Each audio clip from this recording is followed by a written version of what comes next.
Baik, terima kasih. Upaya pemerintah menuju Indonesia bebas tuberkulosis, TBC pada 2030, semakin diperkuat melalui sinergi lintas sektor dan penguatan peran desa. Hal ini terlihat dalam kunjungan kerja Wakil Menteri Kesehatan Republik Indonesia, Dantes Saxono Harbuono, ke Desa Purwatan, Kecamatan Bumiayu Kabupaten Brebes, pada Jumat, 18 Juli 2025. Kunjungan tersebut merupakan bagian dari program nasional, Desa dan Kelurahan Siaga TBC, yang menempatkan desa sebagai garda terdepan dalam upaya deteksi dini dan penanggulangan kasus TBC di tingkat akar rumput.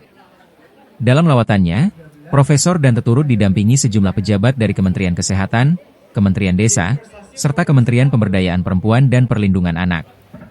Rombongan disambut langsung oleh Bupati Brebes, Paramita Widya Kusuma, yang memaparkan berbagai tantangan wilayahnya dalam menangani TBC. Bupati Paramita menjelaskan bahwa Brebes, dengan populasi sekitar 2,8 juta jiwa, hanya memiliki 38 puskesmas untuk melayani 297 desa. Ketimpangan antara jumlah penduduk dan fasilitas kesehatan ini menjadi salah satu penyebab meningkatnya kasus TBC dalam beberapa tahun terakhir. Menanggapi kondisi tersebut, pemerintah Kabupaten Brebes telah membentuk tim percepatan penanggulangan TBC berdasarkan SK Bupati, nomor 400/2541/2024, serta mengesahkan Peraturan Bupati, nomor 88 tahun 2024 tentang Rencana Aksi Daerah TBC. Pemerintah juga mengalokasikan dana lebih dari 100 juta rupiah untuk mendukung layanan pengobatan dan pendampingan pasien TBC. Ini adalah bukti nyata negara hadir di tengah-tengah rakyat, apalagi Pak Wamen langsung yang hadir di desa. Ini Desa Purwatan menjadi percontohan untuk daerah-daerah kabupaten yang lain maupun desa-desa yang lain di Kabupaten Brebes. Cara penyebarannya diatasi di semua wilayah Kabupaten Brebes, semuanya ada, karena kasusnya ini naik dari 13.000 menjadi 24.000. Kepala Desa Purwatan, Rasiman, memaparkan bahwa wilayahnya dengan jumlah penduduk hampir 15.000 jiwa memiliki tingkat kepadatan cukup tinggi. Tingginya interaksi sosial memperbesar potensi penularan TBC. Tahun 2023 tercatat 439 warga terduga TBC, dan 52 diantaranya telah menjalani pengobatan. Menyadari urgensi masalah ini, Desa Purwatan mengembangkan inovasi lokal bernama Balon Pencet, Balita Kontak Pencegahan TB, yang bertujuan mencegah penularan TBC pada anak balita yang tinggal serumah dengan pasien. Melalui program ini, kader kesehatan desa secara aktif melakukan kunjungan rumah, penyuluhan, investigasi kontak erat, serta pemantauan pengobatan. Pendekatan ini tidak hanya mempercepat penemuan kasus, tetapi juga membangun kesadaran kolektif di masyarakat.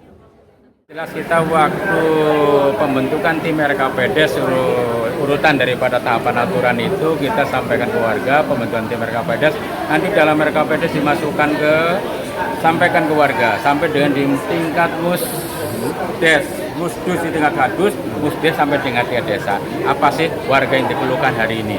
Seperti itu. Makanya kenapa kita bisa menghargai, dan itu disepakati dalam musdus maupun musdesus penetapan APBD. Yang kira dari APBD dana desa. Itu ada semacam transport, ada semacam nanti untuk pasiennya juga ada untuk ronsennya, pemberian ronsen, kayak gitu. Termasuk juga untuk pengantaran obat. Dalam sambutannya, Profesor Dante menekankan bahwa tingginya temuan kasus TBC seharusnya dilihat sebagai indikator keberhasilan deteksi dini, bukan sebagai kegagalan. Dari sejumlah evaluasi yang kita lakukan berdasarkan sendiri, di sini kita harus minta orang supaya apa? Supaya tidak menjadikan pasien-pasien. Bagaimana caranya supaya tidak menjadi pasien-pasien lainnya? Ada dilakukan terapi pencegahan tuberkulosis atau kita kenal dengan TBC di keluarga yang menderita. Ia juga menyoroti pentingnya investigasi kontak erat sebagai strategi kunci dalam memutus rantai penularan. Pemerintah pusat menargetkan penurunan 50% kasus TBC nasional pada tahun 2030, dan dana desa dapat berperan besar dalam mendukung agenda ini. Kegiatan diakhiri dengan diskusi interaktif bersama para kader Posyandu dan kader TBC. Para kader berbagi pengalaman dalam mendampingi pasien TBC, mulai dari penyuluhan, pemantauan minum obat, hingga investigasi kontak. Untuk kegiatan saya itu ada kunjungan rumah kepada pasien TB, kemudian kami. Kunjungan ini tidak hanya memperlihatkan dukungan pemerintah pusat terhadap program Desa Siaga TBC, tetapi juga menegaskan bahwa kolaborasi antara pusat, daerah, dan masyarakat desa menjadi kunci utama untuk mencapai target Indonesia Bebas TBC 2030.